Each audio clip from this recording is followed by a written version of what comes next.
Welcome to this explainer. Today, we're unpacking a really fascinating module from the Foundry by Forge College, and we are focusing strictly on how we manage gas payments in Web3. Now, if you've been exploring ERC 43.7 and account abstraction, you already know that optimizing transaction throughput is half the battle. But today, we're tackling the other half, the economics. Because let's be honest, nothing kills the excitement of interacting with a new decentralized app quite like a massive, unexpected gas fee that drains your wallet before you've even done anything. So we're going to look at the exact mechanics of transaction sponsorship and see how smart contract design can totally reshape the user experience by removing that pain entirely. Let's dive right in. All right, so here's our roadmap for today. We're going to meet the paymaster, use a theater mental model to break things down, look at 3 different funding models, walk through the step-by-step workflow, and wrap up with some key takeaways and trade-offs. Okay, section 1, meet the paymaster. Who is actually paying for the gas? This right here, this is the million-dollar question in account abstraction, and the answer completely changes the wallet lifecycle. Traditionally, the person who signs the transaction always pays the gas, right? And for years, the immense friction of onboarding new users into Web3 has been heavily tied to this exact problem, forcing users to buy native tokens just to make their very first move. But what if we want to completely remove that friction?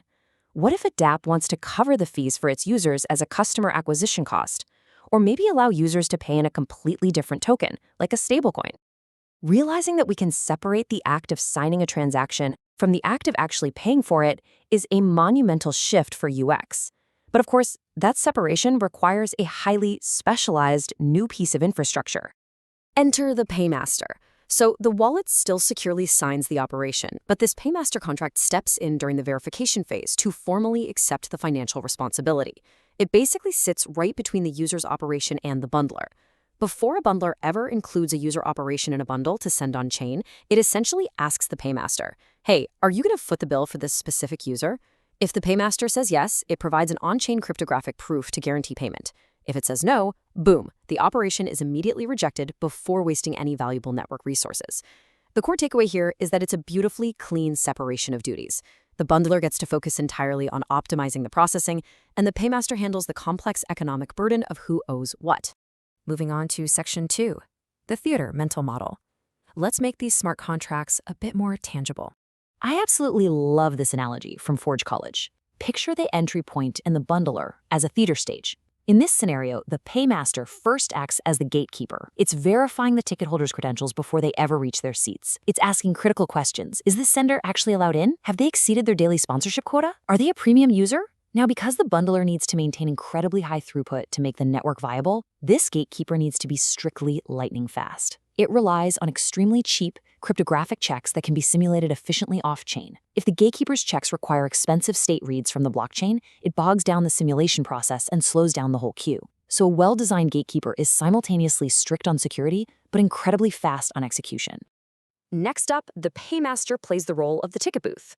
Once you're safely past the gatekeeper, someone still has to actually collect the payment or formally vouch for your entry. This ticket booth holds or promises funds, and that directly impacts how much extra simulation the bundler has to do. If the ticket booth has a massive pile of native cash sitting right there on chain, the bundler has rock-solid confidence that it's going to get paid instantly. But if the ticket booth is just handing out IOUs based on a user's off-chain credit, the bundler has to do a lot more computational work to verify those guarantees. And why is that a bottleneck? Well, if a bundler is spending all its processing power verifying complex off-chain credit, it isn't processing other bundles. That slows down the entire network. Finally, the paymaster acts as an insurance policy covering damages. Look, even with a brilliant gatekeeper and a heavily funded ticket booth, things can go wildly wrong once the performance actually starts on stage. Transactions might fail mid-execution or consume vastly more gas than originally estimated because of sudden network congestion. The paymaster fundamentally takes on this residual risk. If it recklessly promises coverage without adequate reserves to handle those worst-case scenarios, it becomes a massive liability that bundlers will avoid like the plague. And what happens to your users if a paymaster runs out of insurance funds? Their seemingly sponsored transactions suddenly start reverting. The dApp looks completely broken, user trust evaporates, and adoption stalls. So treating the paymaster as a robust insurance policy means you have to engage in serious capacity planning. All right, section 3, 3 funding models. Let's look at how this ticket booth actually operates. This brilliantly illustrates the practical trade-offs when deciding how to structure your economic policies.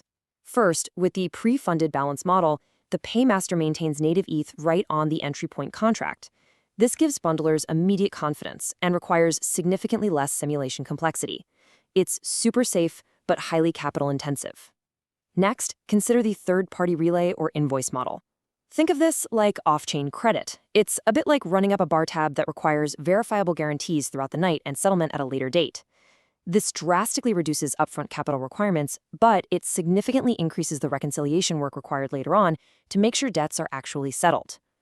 Finally, look at the on-demand payment model, where the user approves a specific token transfer per call. This results in much higher per-operation verification costs because the bundler has to actually simulate those complex ERC-20 transfers before moving forward.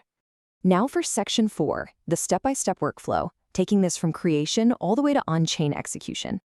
You can clearly see the life cycle here, moving from intention to final settlement. Step 1, the wallet signs the user operation, specifically pointing to a chosen paymaster, completely bypassing the native gas payment step. Step 2, the bundler receives this operation and runs a safe off-chain simulation to test its validity. Then, Step 3 is the magic moment. During that simulation, the bundler pings the paymaster's pre-check interface. This is where that gatekeeper logic we discussed actively runs. Only if the paymaster approves does the bundler confidently proceed to Step 4.